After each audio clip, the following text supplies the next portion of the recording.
ఆకాశవాణి ప్రాంతీయ వార్తలు చదువుతున్నది కల్పన మధిర. ముఖ్యాంశాలు: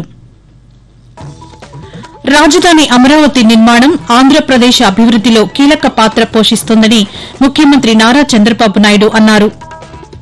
ఏనుగుల గుంపు నుంచి ప్రజలకు రక్షణ కల్పించేందుకు చర్యలు చేపట్టాలని ఆంధ్రప్రదేశ్ ఉప ముఖ్యమంత్రి పవన్ కళ్యాణ్ అధికారులను ఆదేశించారు. తెలంగాణలో ఇంజనీరింగ్, ఫార్మసీ, అగ్రికల్చర్ కోర్సుల్లో ప్రవేశం కోసం నిర్వహించే ఈఏపీసెట్ పరీక్షలు ఈ రోజు నుంచి ప్రారంభమవుతాయి. స్వచ్ఛతపై ప్రజలకు అవగాహన కల్పించే విధానంపై ప్రణాళికలు రూపొందిస్తున్నామని ఆంధ్రప్రదేశ్ పురపాలక శాఖ మంత్రి పి. నారాయణ పేర్కొన్నారు. తెలంగాణ వ్యాప్తంగా భూభారతి చట్టాన్ని విజయవంతంగా అమలు చేసే బాధ్యత అధికారులదేనని రెవెన్యూ శాఖ మంత్రి పొంగులేటి శ్రీనివాసరెడ్డి తెలిపారు. దేశంలోని పలు రంగాల్లో విశిష్ట సేవలు అందించిన పలువురు ప్రముఖులకు ఢిల్లీలోని రాష్టపతి భవన్లో పద్మ పురస్కారాలను రాష్టపతి ద్రౌపది ముర్ము ప్రదానం చేశారు. వారిలో 4 పద్మవిభూషణ్, 10 మందికి పద్మభూషణ్, 57 మందికి పద్మశ్రీ అవార్డులు ప్రదానం చేశారు. వీరిలో ఆంధ్రప్రదేశ్, తెలంగాణకు చెందిన 4 పద్మ పురస్కారాలను అందుకున్నారు.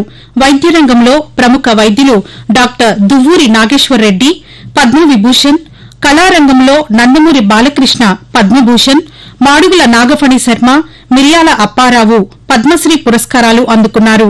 ఈ కార్యక్రమంలో ఉపరాష్టపతి జగదీప్ ధన్కర్, ప్రధానమంత్రి నరేంద్ర మోదీ, కేంద్ర మంత్రులు అమిత్ షా, జి. కిషన్ రెడ్డి, కె. రామ్మోహన్ నాయుడు సహా ఇతర ప్రముఖులు హాజరయ్యారు. రాజధాని అమరావతి నిర్మాణం ఆంధ్రప్రదేశ్ అభివృద్దిలో కీలక పాత్ర పోషిస్తోందని ముఖ్యమంత్రి నారా చంద్రబాబు నాయుడు అన్నారు. రాజధాని పరిధిలోని వివిధ గ్రామాల రైతులతో ఉండవల్లి నివాసంలో ముఖ్యమంత్రి నిన్న సమావేశమయ్యారు. ఈ సందర్భంగా పలు అంశాలపై రైతులతో చర్చించారు.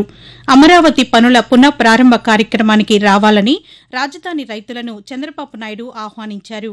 ఈ సందర్భంగా ఆయన మాట్లాడుతూ మే 2వ తేదీ రాష్ట చరిత్రలో కీలక మలుపు కానుందని, రాజధాని రైతుల కారణంగానే ప్రపంచ స్థాయి రాజధానిని నిర్మిస్తున్నామన్నారు. అమరావతి రాజధాని నిర్మాణానికి భూములు ఇచ్చిన రైతులకు ప్రభుత్వం తిరిగి కేటాయించే ప్లాట్లకు బ్యాంకుల ద్వారా రుణం పొందేందుకు చర్యలు తీసుకుంటామని ముఖ్యమంత్రి ఈ సందర్భంగా హామీ ఇచ్చారు. ఉమ్మడి చిత్తూరు జిల్లాలో జనావాసాల్లోకి ఏనుగులు గుంపులుగా వస్తున్న నేపథ్యంలో వాటి వల్ల హాని కలగకుండా తక్షణం చర్యలు చేపట్టాలని ఆంధ్రప్రదేశ్ ఉప ముఖ్యమంత్రి పవన్ కళ్యాణ్ అటవీశాఖ అధికారులను ఆదేశించారు. జిల్లాలోని చిన్నగొట్టిగల్లులో ఏనుగుల దాడిలో ఒక రైతు చనిపోవడం, పాకాల మండలం గానుగపెంటలో ఏనుగుల గుంపు పంటల్ని ధ్వంసం చేయడం వంటి ఘటనల నేపథ్యంలో ఆయన నిన్న అటవీశాఖ అధికారులతో అమరావతి నుంచి శ్రవణ మాధ్యమం ద్వారా సమీక్ష నిర్వహించారు. ఈ సందర్భంగా పవన్ కళ్యాణ్ మాట్లాడుతూ ఇటువంటి ఘటనలు జరగకుండా చూసేందుకు అటవీశాఖ అధికారులు అప్రమత్తంగా ఉండాలని సూచించారు. ఏనుగుల గుంపు, ఒంటరి ఏనుగులు ఎటు వెళ్తున్నాయనే జాడలు తెలుసుకోవడానికి సాంకేతికత వినియోగించుకోవాలని అన్నారు. ఇందుకోసం ఎలిఫెంట్ ట్రాక్టర్ల సేవలు పొందాలని సూచించారు. స్వచ్ఛతపై ప్రజలకు అవగాహన కల్పించే విధానంపై ప్రణాళికలు రూపొందిస్తున్నామని ఆంధ్రప్రదేశ్ పురపాలక శాఖ మంత్రి పి. నారాయణ తెలిపారు. స్వచ్ఛాంధ్ర కార్పొరేషన్ ఆధ్వర్యంలో కెపాసిటీ బిల్డింగ్, బిహేవియరల్ చేంజ్పై విజయవాడలో నిర్వహించిన ఒకరోజు కార్యశాలలో మంత్రి మాట్లాడుతూ వ్యర్థాల నిర్వహణకు పురపాలక శాఖ అధిక ప్రాధాన్యతనిస్తోందని అన్నారు. 4 ఇతివృత్తాలుగా పరిశుభ్రత కార్యక్రమాలు చేపట్టేలా నిర్ణయం తీసుకున్నామని చెప్పారు. వాటిని అమలు చేసి దేశంలోనే ఆంధ్రప్రదేశ్ స్వచ్ఛతలో మొదటి స్థానంలో నిలిచేలా కృషి చేస్తామని మంత్రి తెలియజేస్తూ ప్రతి 3వ శనివారం ఈ స్వచ్ఛాంధ్ర కార్యక్రమాన్ని ప్రత్యేకంగా ముఖ్యమంత్రి గారే ఈ రాష్ట్రంలో ఉన్న ఏదో ఒక కాన్స్టిట్యూన్సీ సెలెక్ట్ చేసుకోవడం, అక్కడ దీని మీద ప్రజలకు అవేర్నెస్ కలిగించడానికి కమ్యూనిటీ ఎంగేజ్మెంట్ అండ్ అవేర్నెస్ క్యాంపులు ఐఈసీ ఫోకస్, వ్యర్థాల విభజన, రీసైక్లింగ్, పారిశుద్ధ పద్ధతులు ప్రోత్సహించడానికి వినూత్నమైన ఐఈసీ ప్రచారాలు, అదేవిధంగా కమ్యూనికేషన్ స్ట్రాటజీ బీసీసీ, వ్యర్థాలు తొలగింపు, ప్లాస్టిక్లను తగ్గించడం, దాని మీద స్పెషల్ డ్రైవ్ చేయడం జరిగింది. ఆకాశవాణి ప్రాంతీయ వార్తలు వింటున్నారు.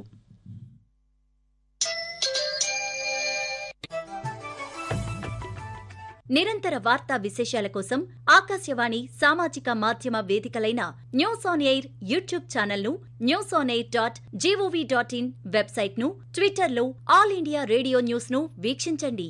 తెలుగు ప్రాంతీయ వార్తా విశేషాల కోసం ఆకాశవాణి న్యూస్ విజయవాడ మరియు ఆకాశవాణి న్యూస్ విశాఖపట్నం యూట్యూబ్ ఛానల్స్ను వీక్షించండి.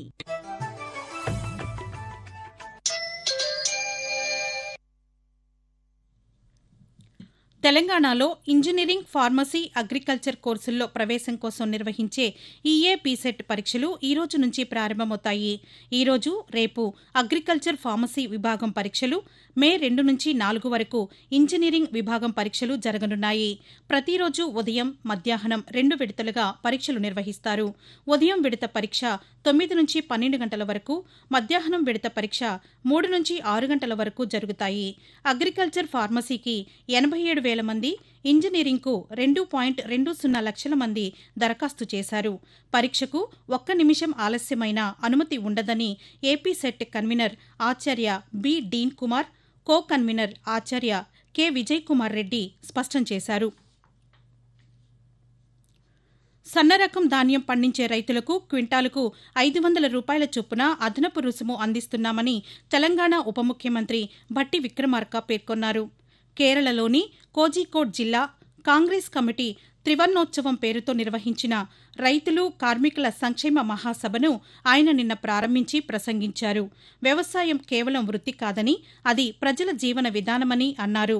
కేరళ తరహాలోనే తెలంగాణలోనూ రైతులే ఆహార భద్రత, సాంస్కృతిక వారసత్వానికి సంరక్షకులుగా నిలుస్తున్నారని తెలిపారు. విద్యారంగానికి ఆంధ్రప్రదేశ్ ప్రభుత్వం ప్రాధాన్యతనిస్తోందని శాసనసభాపతి సిహెచ్ అయ్యన్నపాత్రుడు అన్నారు.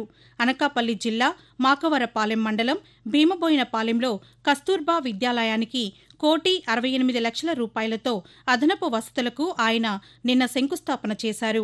నర్సీపట్నంలో చుట్టుపక్కల ప్రాంతాల విద్యార్థులు ఉన్నత చదువుల కోసం ఇతర ప్రాంతాలకు వెళ్లాల్సిన అవసరం లేకుండా అన్ని రకాల విద్యాసంస్థలు ఏర్పాటు చేస్తామని అయ్యన్నపాత్రుడు తెలుపుతూ, పిల్లలు బాగా చదువుకోవాలని మన పిల్లలు ఎక్కడికి వెళ్ళకుండా నర్సీపట్నంలో చదువుకునే అవకాశం కల్పించాం. చదువు ఉంటే ఎక్కడైనా బ్రతకొచ్చు. నా ఉద్దేశంతో ఇక్కడ స్కూల్ కూడా ఏర్పాటు చేసాం.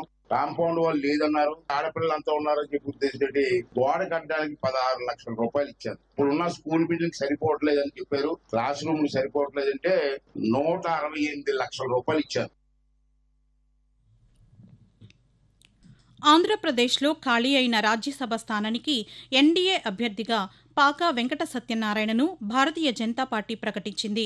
ఆయన ప్రస్తుతం రాష్ట్ర బీజేపీ క్రమశిక్షణ కమిటీ చైర్మన్గా ఉన్నారు. కాగా విజయసాయిరెడ్డి రాజీనామాతో రాజ్యసభలో ఒక స్థానం ఖాళీ అయ్యింది. మరో 2 ఏళ్ల పదవీకాలం ఉన్న నేపథ్యంలో ఉప ఎన్నికకు ఎన్నికల సంఘం ఇటీవల నోటిఫికేషన్ విడుదల చేసింది. ఈ రోజు మధ్యాహ్నం 3 గంటలతో నామినేషన్ గడువు ముగియనున్న నేపథ్యంలో సత్యనారాయణను ఎంపిక చేసినట్లు బీజేపీ తెలిపింది. తెలంగాణ వ్యాప్తంగా భూభారతి చట్టాన్ని విజయవంతంగా అమలు చేసే బాధ్యత అధికారులదేనని రెవెన్యూ శాఖ మంత్రి పొంగులేటి శ్రీనివాసరెడ్డి తెలిపారు. హనుమకొండ జిల్లా ఎల్కతుర్తిలో నిర్వహించిన భూభారతి అవగాహన సదస్సులో మంత్రి పొన్నం ప్రభాకర్తో కలిసి ఆయన పాల్గొన్నారు. ఈ సందర్భంగా శ్రీనివాసరెడ్డి రైతులకు ఇబ్బందులు కలగకుండా ప్రతి అధికారి కూడా వారి సమస్యలు పరిష్కరించాలని పేర్కొంటూ, రైతుని ఎక్కడ ఇబ్బంది పెట్టిందని తెలిసినా ప్రభుత్వం ఉపేక్షించదు. మీరు పాజిటివ్ వేలో సాధ్యమైనంత వరకు ప్రతి సమస్యని పరిష్కరించే విధంగా ఎక్కడ తప్పు జరగొద్దు అని మనస్ఫూర్తిగా ఈ ఇందిరమ్మ ప్రభుత్వం కోరుకుంటుంది. ఆకాశవాణి ప్రాంతీయ వార్తలు ముగించే ముందు ముఖ్యాంశాలు మరొకసారి. రాజధాని అమరావతి నిర్మాణం ఆంధ్రప్రదేశ్ అభివృద్దిలో కీలక పాత్ర పోషిస్తోందని ముఖ్యమంత్రి నారా చంద్రబాబు నాయుడు అన్నారు. ఏనుగుల గుంపు నుంచి ప్రజలకు రక్షణ కల్పించేందుకు చర్యలు చేపట్టాలని ఆంధ్రప్రదేశ్ ఉప ముఖ్యమంత్రి పవన్ కళ్యాణ్ అధికారులను ఆదేశించారు. తెలంగాణలో ఇంజనీరింగ్, ఫార్మసీ, అగ్రికల్చర్ కోర్సుల్లో ప్రవేశం కోసం నిర్వహించే ఈఏపీసెట్ పరీక్షలు ఈ రోజు నుంచి ప్రారంభమవుతాయి. ఆకాశవాణి ప్రాంతీయ వార్తలు ఇంతటితో సమాప్తం. తిరిగి 7:05 జాతీయ వార్తలు వింటారు.